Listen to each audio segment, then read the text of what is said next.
What's up, guys? Thomas Mott here, joined by Josh Davis, jumping on for some breaking Eagle news about 24 hours, more like 28 hours away, at least as of filming this, from the Eagles' first Week 1 matchup versus the Green Bay Packers. And Josh, it's not good injury news, and it's kind of surprising again. We didn't really see this one coming, as I pull it up on our screen right now, and you see it here.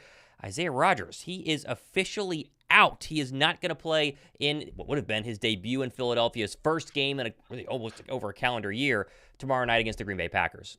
Yes, very devastated. I mean, obviously would be to begin with, but then the storylines of him being forever sitting out for a year, and the excitement there. We obviously, having talked to him previously multiple times, but getting to know him, just the personality, the vibe of the squad, all things like that. And then not to mention, just the benefit to the team to have more depth in the secondary.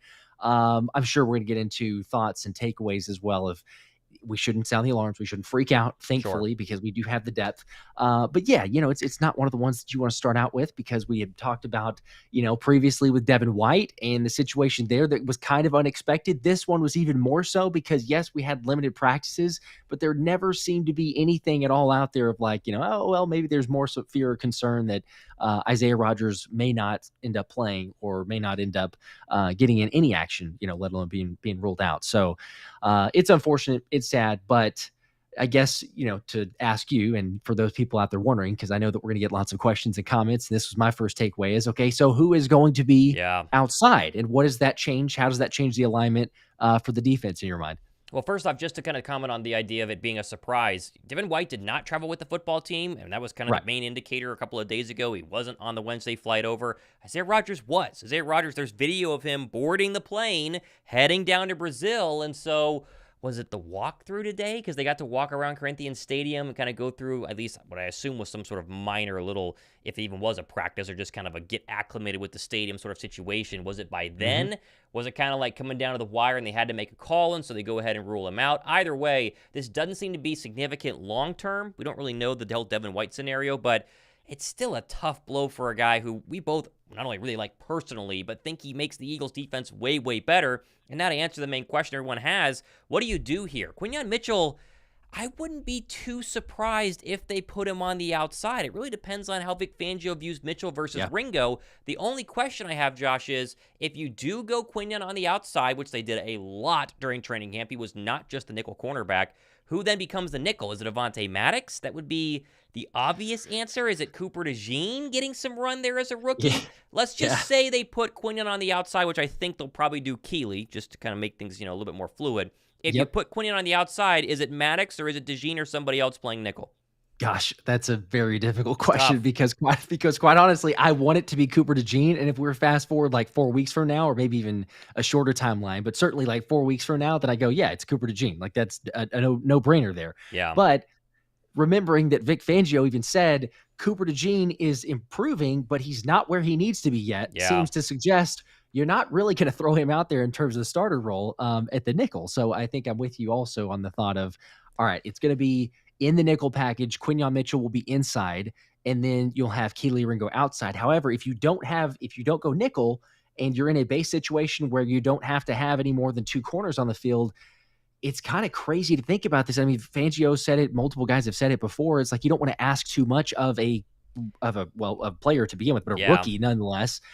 But I think that you'll probably see if they go that route of, hey, Quinyon, you're in the inside whenever they're in the nickel, and then on the outside whenever we're in the base, if you're not having any of those others. So you ask a lot. I mean, that's why you draft a first-round corner, but, it's not going to be an ease into the position of saying, hey, you know what, you're going to just play inside this game.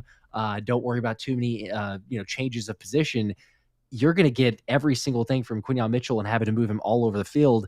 And I mean, I hope that we don't have to go to that route because, no offense to Avonte Maddox, but he hasn't gotten hardly any snaps from all reports at the nickel in the slot since what are we talking about? Maybe the first couple days of practice and training camp. Other than that, it was like, hey, go be a safety. So it's not that he can't move in there. I know he has plenty of reps, and I'm not saying that, but ideally you go with, I assume, Quinyon Mitchell here, and then hopefully Zay's able to come back quickly. Cooper DeJean gets caught up to speed, and weeks beyond this, it's not as much of an issue. But, lo and behold, here we are. We're talking about some sort of secondary issue.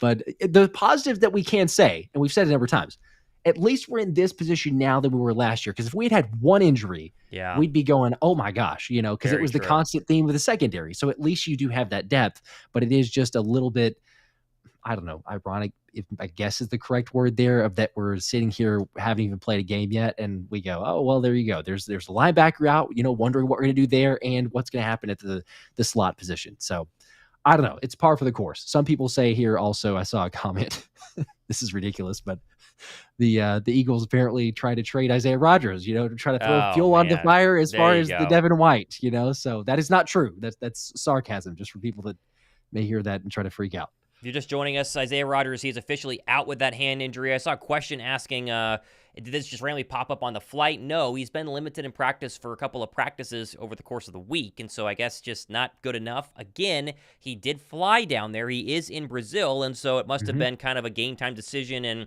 obviously you got to rule people out at least the day before the game actually takes place per NFL rules, and so they had to kind of make a call right now and not let him at least go put him on the final injury report if they want to activate somebody else to take his spot, right? You could wait until the actual kickoff and then say he can't go, but then you can't activate somebody to go ahead and fill his spot. So that's kind of the reasoning here on why this happens. I also see a super chat here from Jeremy said, I heard it's Q starting outside with Maddox at nickel. I just saw an Andrew DeCecco tweet saying it will likely be Kelee Ringo on the outside with Quinyon at the nickel, although my base assumption here, going with the same word, base defense, Q on the outside, nickel defense, which they're going to run a ton of tomorrow night, Q goes to the inside, and then Ringo goes to the outside, right? That's the main expectation.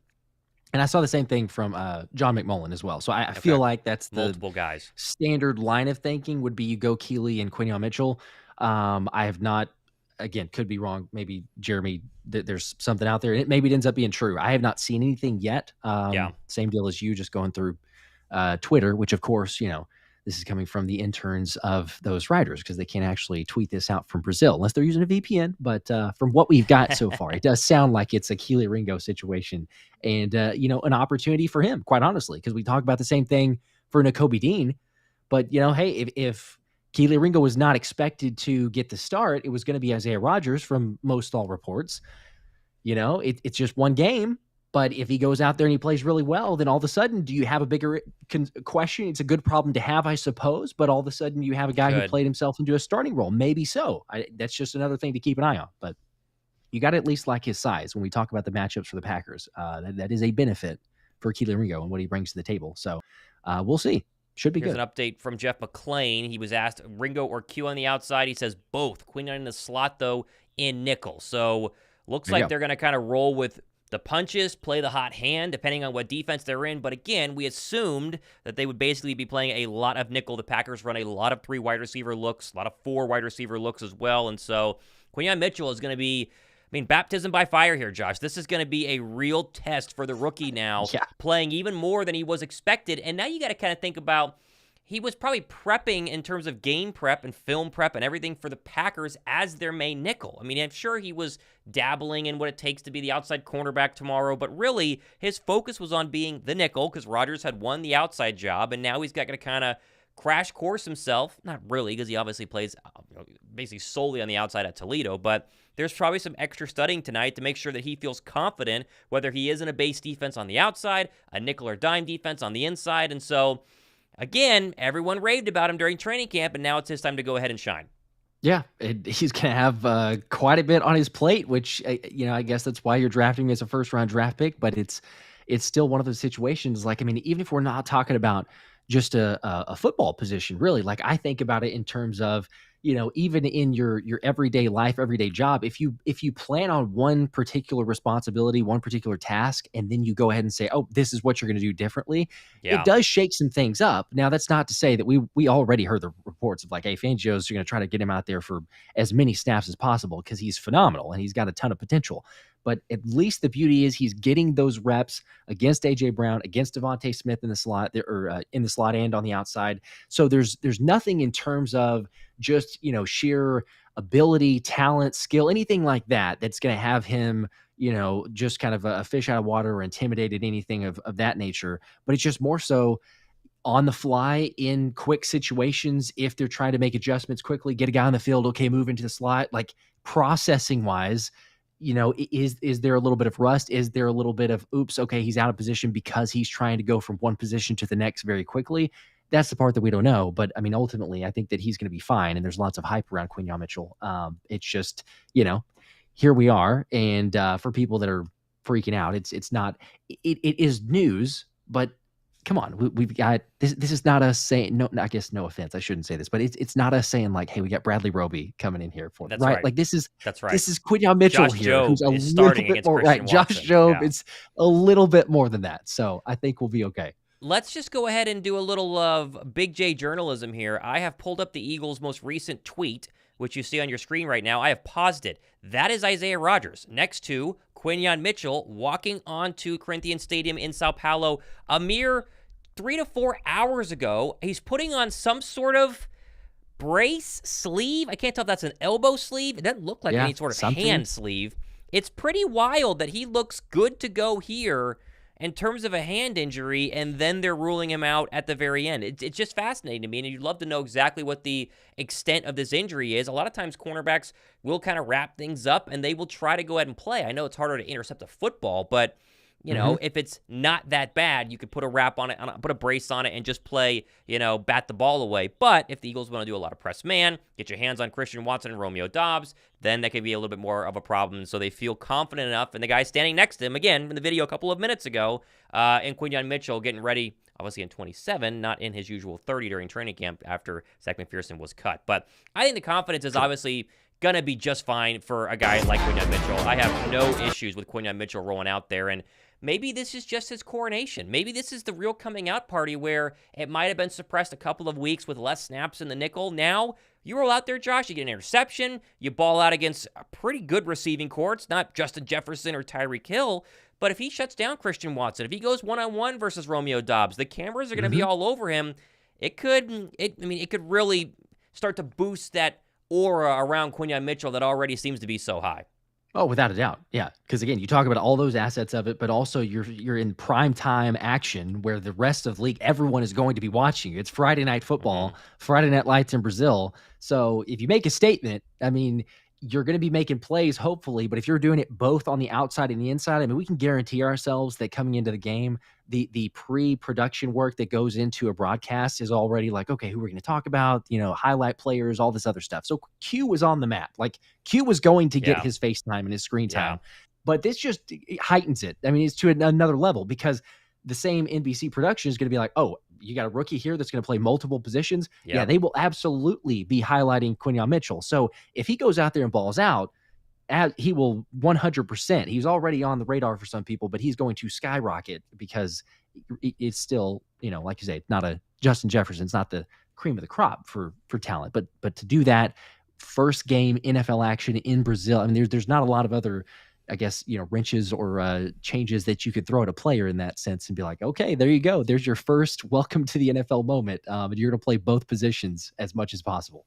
Again, if you're just joining us here, injury report is officially out. Obviously, no Devin White. He didn't fly down there. No Isaiah Rodgers either. He was limited all week with a hand issue. He was at Corinthians Stadium a couple of hours ago. He obviously flew down to Brazil as well, and he is not going to go ahead and play. And the early reports right now, based on people in the know and on the ground in terms of team reporters, is that it will be Kelee Ringo on the outside in nickel and dime, and obviously if they want to go quarters coverage as well. But then, of course, if they're in base defense, it'll be Quinyon on the outside, and then Quinyon will go to the slot or the nickel position in a nickel defense or a dime defense. So they're going to be moving people around. Credit to Howie Roseman. He did see last year that when one starting cornerback went down, when Darius Slay missed games, it was like, oh boy, we are in deep trouble. We have a lot of confidence in this Eagle defense, and I see a lot of people worried about the Eagle defense. I think they're going to be just fine. I mean, this is not like Kelee Ringo was some sort of fourth-string scrub all training camp long. This was a battle with Quinyon Mitchell the entire training camp, Josh. I mean, every week it was like Kelee starts today,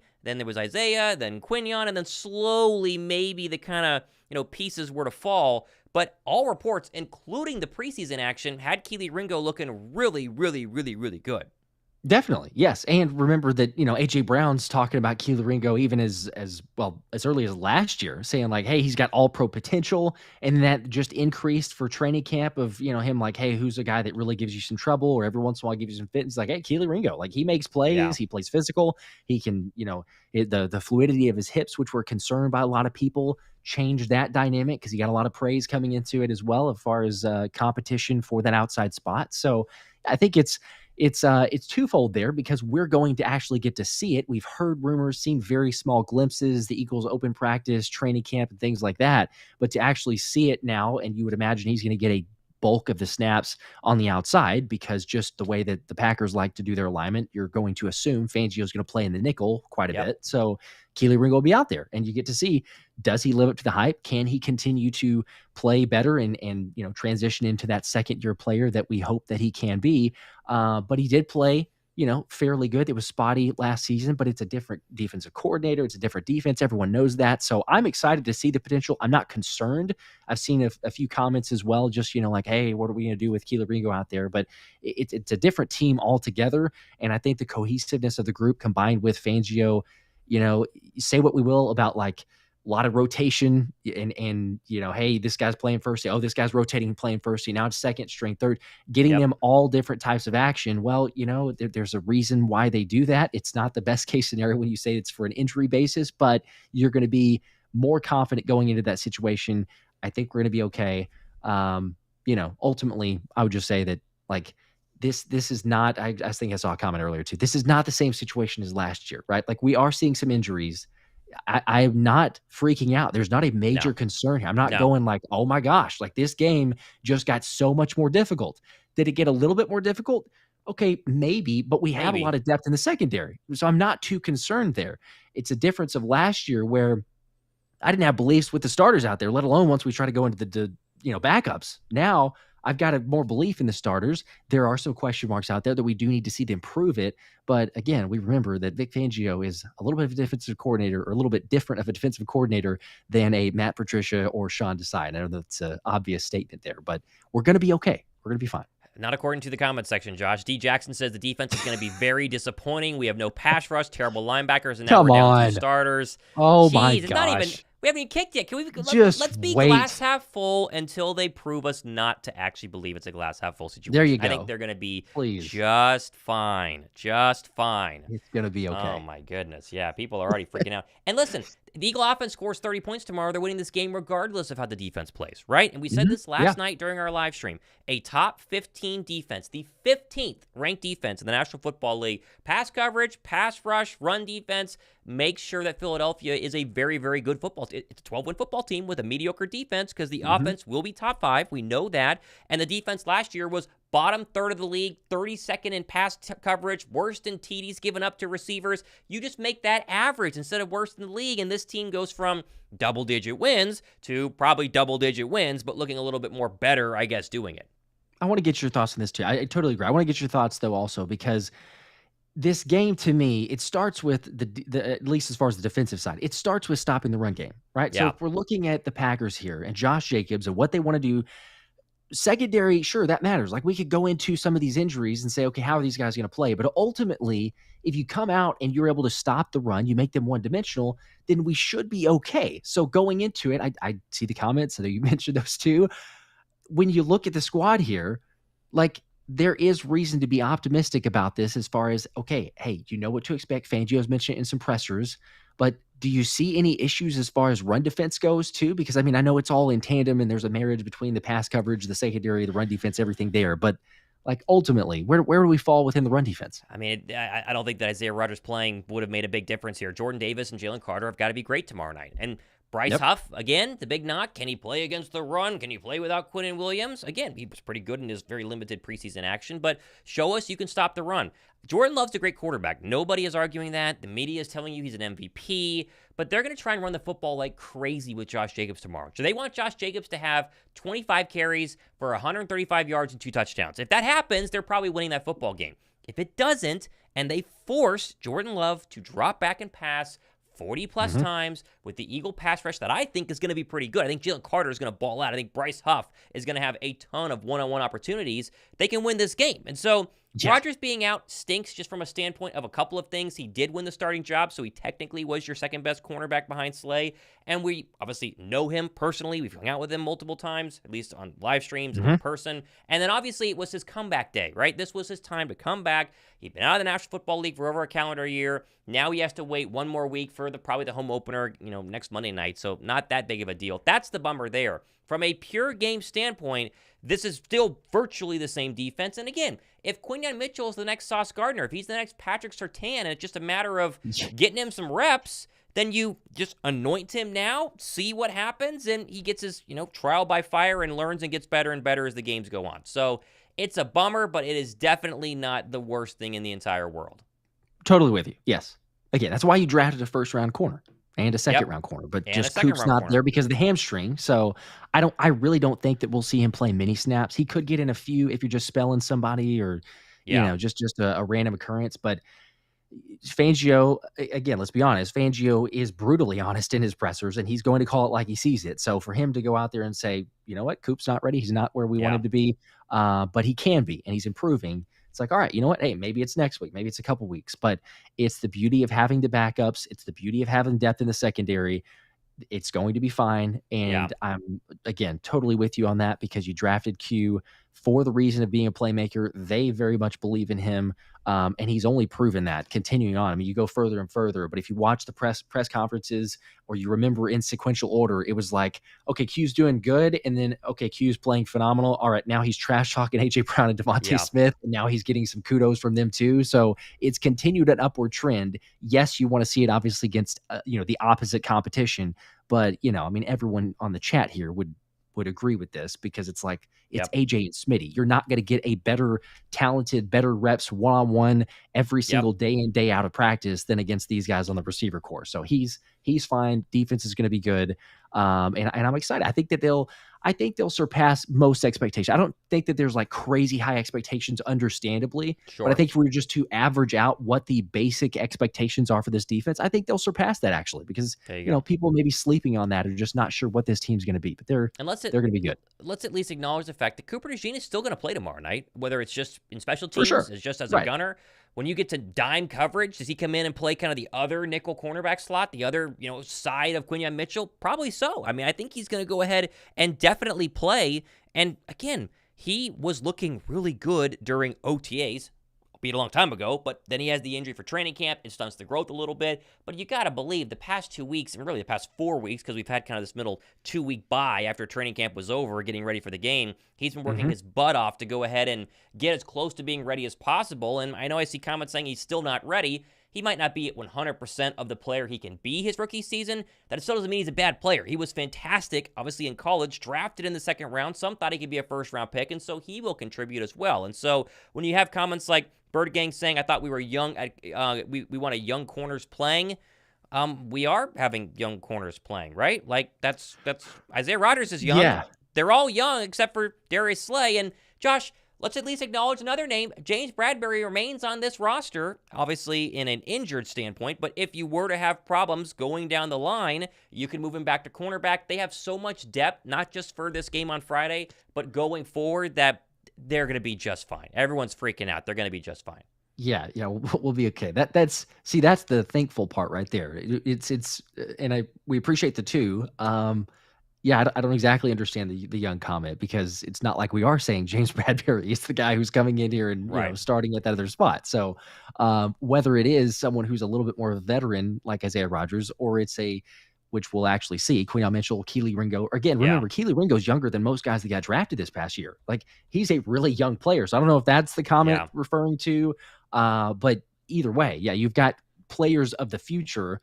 And, again, it's just kind of an extra leg up on the competition or in terms of the market in general, just thinking about the cornerback market. But, shout out to Patrick Surtain, good for him, resetting the cornerback market, the money that he got in his deal with the Broncos. But here you have Howie Roseman and drafting the corner in Quinyon Mitchell. You have Quinyon Mitchell and Kelee Ringo on rookie deals. And yet, you got a lot of payment for cornerbacks. But this is for the future. These guys are going to be the answer.